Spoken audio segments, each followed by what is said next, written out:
Bien, bonjour tout le monde, voilà, j'ai eu une petite idée, à savoir c'est d'installer une grue de quai sur mon réseau.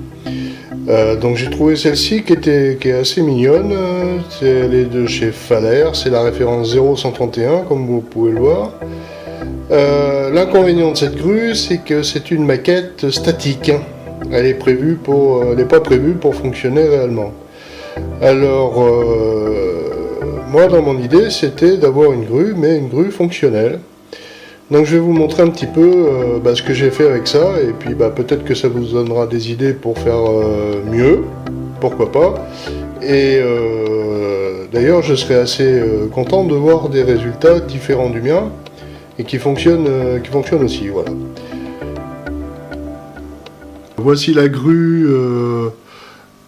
assemblée. Enfin bon, là pour l'instant il n'y a que les éléments structurels, hein. Tous les petits détails ne sont pas ajoutés, comme les escaliers, la rampe, les murs, le tas de charbon, les wagonnets, tout ça. Mais je fais cette vidéo pour vous donner une idée de l'avancement des travaux. Donc première chose à prévoir, c'est le système de crochet en lui-même. Ce crochet est constitué donc d'une poulie que j'ai acheté dans un magasin d'accastillage pour bateau, hein. C'est une poulie métallique qui fait un diamètre de 6 mm je crois, un truc comme ça, mais qui correspond bien à l'échelle approximative. Ensuite en dessous il y a une olive de 15 grammes qui permet, une olive de plomb, hein, qui permet de matériel de pêche, qui permet de lester un petit peu le crochet, sinon il y a des problèmes de treuil comme vous pouvez l'imaginer. Et bien sûr en dessous la partie mécanique que je vais détailler un peu plus dans les minutes qui suivent. Et bien sûr un boîtier de commande qui permet d'actionner les deux axes de fonctionnement, à savoir la rotation de droite à gauche et la montée et descente du treuil. Alors le système de rotation et de treuil est assez simple, hein, c'est actionné par des micro-cerveaux.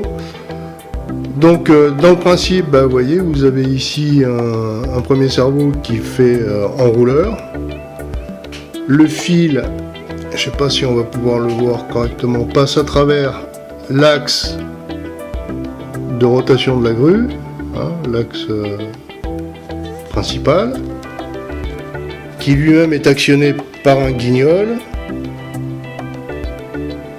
qui est solidaire de l'axe et qui est actionné par le deuxième servomoteur qui commande la rotation. Donc on a une rotation d'environ à peu près approximativement 90 degrés, ce qui est suffisant pour charger et décharger un objet correctement. Alors il y a une précision quand même pour le cerveau treuil, il faut le modifier, hein. Vous trouverez ça sur le net, modifier les cerveaux pour en faire des cerveaux treuil, c'est relativement facile. Il suffit de le démonter, de supprimer la butée mécanique du dernier pignon et de régler le point neutre. Ça a pour effet que quand vous actionnez votre cerveau à droite ou à gauche, il se transforme en treuil, il tourne sans arrêt, puisque il n'y a plus rien qui actionne le potentiomètre qui permet de repositionner par rapport au palonnier principal. Enfin bon, tout ça vous trouverez ça sur un site web, je vous mettrai un lien si vous voulez dans la description pour que vous puissiez voir comment faire. C'est relativement facile, hein, ça pose aucun problème. Voilà, et ça marche très bien. D'ailleurs c'est une technique qui est très intéressante pour nous ferrovipat, parce que ça permet d'avoir des micromoteurs avec un fonctionnement très régulier, avec lequel on peut régler leur vitesse de rotation de façon quasi parfaite. Et c'est nickel pour créer des petites animations, des choses comme ça. Voilà. Donc bien évidemment, ces deux cerveaux, enfin tout ce système est monté sur des supports en carte evergreen, hein, en carte plastique. Donc faites très attention aux cotes quand vous fabriquez vos supports, à ce que tout soit bien aligné, hein. Désolé, j'ai construit ça au fur et à mesure, un petit peu avec la méthode pifométrique. Donc j'ai pas de plan, désolé, mais vous voyez bien dans le principe, d'après les photos. Voilà. Alors, ce qu'il faut penser surtout, c'est qu'il faut faire monter le tube qui constitue l'axe de la grue. Il faut le faire monter le plus haut possible vers le système enrouleur, de façon à ce que le fil soit bien guidé. Et à l'autre bout du truc, de l'axe enrouleur, il faut mettre une petite butée comme ça pour éviter que le fil saute un tour en sortant du système. Voilà. Donc ça c'est important, pensez-y, parce que au début je n'avais pas mis ça et j'ai eu quelques déboires. Hein. Et faites des essais, surtout faites des essais, faites des réglages et tout avant d'assembler la grue définitivement sur votre réseau, parce que vous pourriez avoir des soucis. Ce serait dommage d'avoir travaillé comme ça pour rien. Alors maintenant le boîtier de commande. Alors, vous pouvez voir, hein, j'ai fait un boîtier un peu à l'arrache, hein, pareil en feuille evergreen et en profil evergreen. Alors le manche que vous voyez ici, c'est de la récupération. Hein. J'ai récupéré ça sur un petit émetteur, vous savez, des petits hélicoptères de salon, là, enfin, sur des radiocommandes comme ça, quoi. Hein. Vous récupérez ça, ça coûte pas cher. Généralement, l'hélico il est hors d'usage, donc on peut récupérer la radio pour en faire autre chose. Donc dans l'idée, c'est que j'ai collé le bouton du potentiomètre, vous voyez, directement sur le manche. Hein.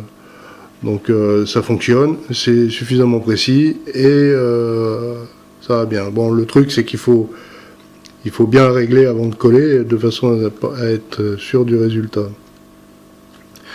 La partie électronique, c'est des boîtiers, c'est des testeurs de cerveau en fait, hein, qu'on trouve à 2,90 € pièce sur la toile, hein, sur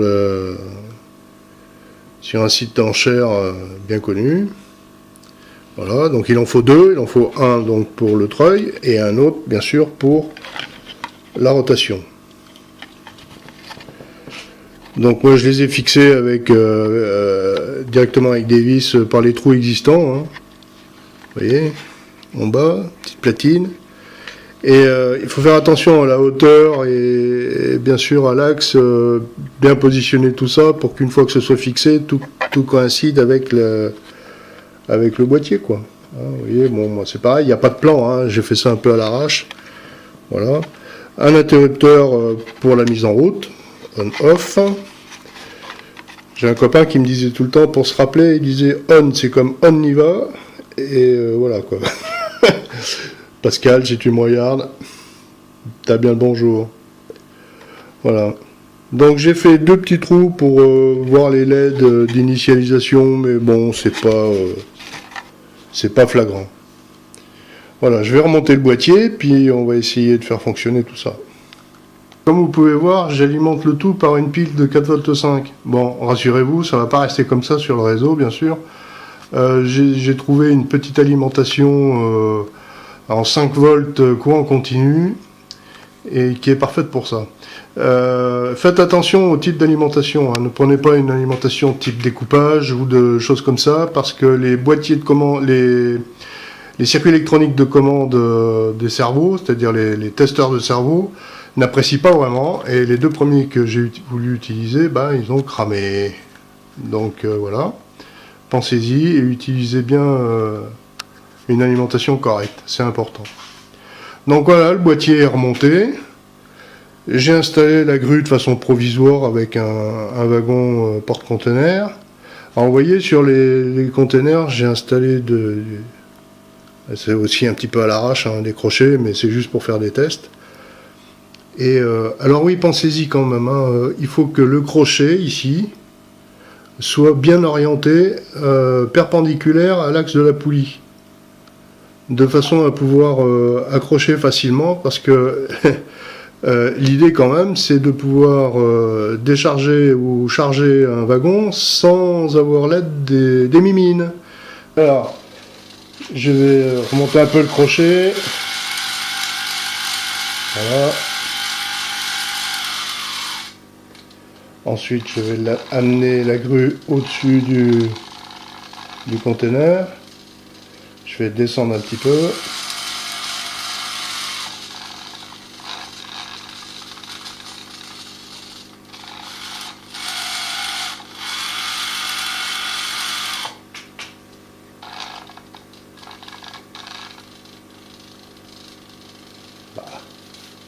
Bon, je triche un peu, hein.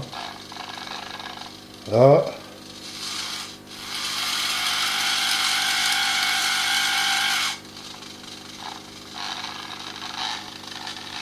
Et on vient déposer le conteneur. Pour le chargement, bah, c'est l'opération inverse. Donc, je remonte le conteneur, je tourne doucement la grue vers le wagon,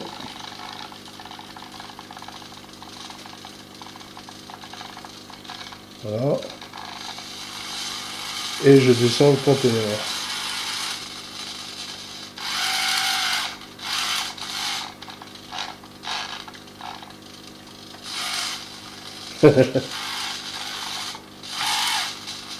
Voilà.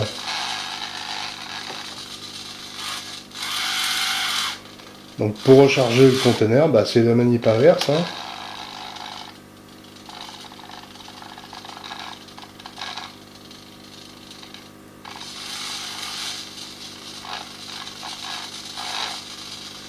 Voilà.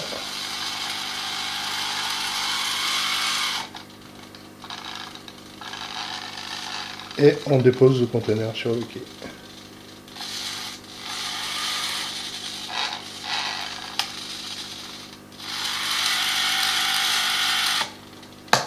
Voilà, ben, j'espère que ce petit montage vous plaît et que ben, ça fera des émules. Il y a sûrement moyen de mieux faire, hein, je vous l'accorde. Mais bon, pour amuser ma petite fille qui a 5 ans, qui a 6 ans, ça devrait le faire. Voilà. Allez, à bientôt. Ciao, ciao.